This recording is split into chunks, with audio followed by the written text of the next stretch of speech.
Flash në Top Albania Radio. Informacionet kryesore të ditës. Përshëndetje, këto janë lajmet e orës 16. Përshëndetje. Ashtu si në nisje, Kuvendi i Shqipërisë po vjon punën i rrethuar nga protestuesit. Protesta antiqeveritare paralajmëruar mbahet paralelisht me seancën plenare me rendite të ngarkuar. Tensionet janë të vazhdueshme e më herët pati përplasje kur u tentua bllokimi i rrugëve në zonën pranë selisë së parlamentit. Kryeministri Edi Rama ka mbritur në kuvend. Blut nuk lejojnë që manifestuesit i afrohen kuvendit dhe deputetët hynë nga pjesa e pedonales. Nga përdorimi i sendeve të forta pati 11 të lënduar nga protestuesit, e 6 nga policia dhe gjithashtu të shoqëruar. Efektivët përdorën ujë me presione spraj lotësielës për të shpërndar turmat.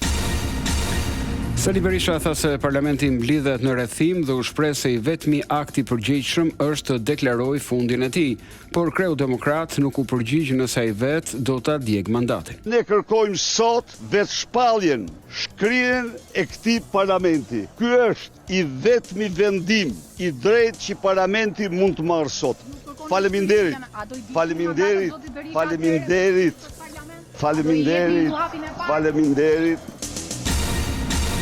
Sa i përket punimeve të kuvendit, nuk munguan debatet për zgjatjen e afateve të punës së Komisionit të Reformës Territoriale. Opozita kërkoi edhe 3 muaj me argumentin se nuk ka përfunduar puna. Majoranca tha se nuk ka kthim pas dhe me 82 vota i rrëzoi kërkesën. Luciano Boçi dhe Tauland Balla. Komisioni i Reformës Territoriale është në mes të punës së tij dhe ka kryer vetëm një pjesë të kësaj pune. Dhe nuk mundet të sillet këtu një argument duke dorëzuar një raport përfundimtar në emër të tij pse koha ka përfunduar. Ka përfunduar koha, po nuk ka përfunduar puna. Në emër të këtij komisioni si bashkëkryetar kam kërkuar shtyrjen e afateve të komisionit. Ky është një proces i cili nuk mund të kthehet mbrapsht për shkak se ky diskutim mund të ishte bërë në të sallë një javë më parë.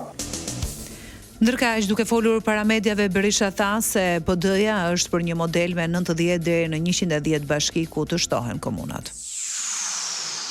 Lajmet në internet në adresën www.topalbaniaradio.com. Gjykata e Tiranës vendosi lirimin e Dorina Sejdinit, nënës së 3 fëmijëve, të burgosur pas kthimit nga Gjermania për dhunë në familje, bazuar në një denoncim të vjehrit. Me foshnjën 7 muajshe, 34 vjeçaria u dërgua në burgun e Pojskës. Vendimi pezullon ekzekutimin e dënimit me 2 muaj burg, ndërsa çështja do të shqyrtohet nga apeli i Tiranës. Policia në Fier bën arrestimet e para pas zjarrvënieve në fshatrat Varibov e Ferm. 2 autorë të dyshuar u konstatuan dhe u kapën në flagrancë pranë vatrave në tokat e tyre bujqësore për djegjen e mbeturinave bimore. Në të 2 rastet flakët dolën jashtë kontrollit duke rrezikuar edhe banesat.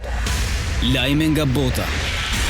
Tensionet në lindjen e mesme janë përshkallëzuar pasi rebelët Houthi të mbështetur nga Irani pretendojnë se kanë sulmuar 2 cisterna saudite të naftës në detin e Kuq, ndërsa Shtetet e Bashkuara kanë vijuar sulmet ndaj objektivave ushtarake iraniane, nuk pati pasoja për ekuipazhin. Në të njëjtën kohë, Komanda e Qendrore e Shteteve të Bashkuara të Amerikës kreu një tjetër val sulmesh ajrore ndaj objektivave ushtarake iraniane, kjo me qëllim dobësimin e aftësisë së Iranit për të kërcënuar lundrimin tregtar në rajon.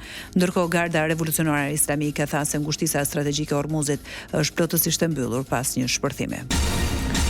BE-ja bie dakord për paketën e 21 të sanksioneve ndaj Rusisë për shkak të luftës në Ukrainë, vendos kufizime ndaj sektorit bankar rus. Njëkohësisht arriti kompromis me Greqinë për të zbutur kufizimet ndaj gazit të lëngshëm natyror. Paketa ofron përjashtim 1 vjeçar që kompanive të BE-s u lejon të transferojnë gaz nga Rusia drejt vendeve të treta me mundësi rinovimi automatik. Sekretari Amerikan i Shtetit Marco Rubio tha se Shtetet e Bashkuara do të vijojnë përpjekjet për të gjetur një rrugë diplomatike që mund t'i jap fund luftës në Ukrainë. Deklarata erdhi pas takimit me ministrin e jashtëm rus Sergej Lavrov në Manila në kuadër të samitit të ASEANit. Rubio tha se biseda me Lavrovin ishte e mirë dhe e sinqertë, ndërsa theksoi se konflikti ka sjellë pasoja të rënda për të 2 palët, me humbje të mëdha njerëzore dhe dëme të konsiderueshme.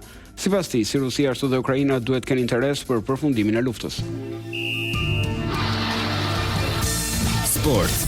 Sonte Dinamo City zbret në fushë në Sloveni ku përballet me Aluminin në ndeshjen e parë të raundit të dytë kualifikues të Conference League pas suksesit ndaj Astanës. Skuadra e Lirdajës synon të marrë një rezultat pozitiv para sfidës së kthimit në Elbasan Arena. Ndërkaq që përmushnuar një ndeshje plot emocione dhe me 6 gola në Rogozhin, Egnatia barazoi 3-3 me slovenët e Celiës në sfidën e parë të turit të dytë kualifikues të Ligës Kampionëve. Kualifikimi i vendoset në takimin e kthimit në Sloveni.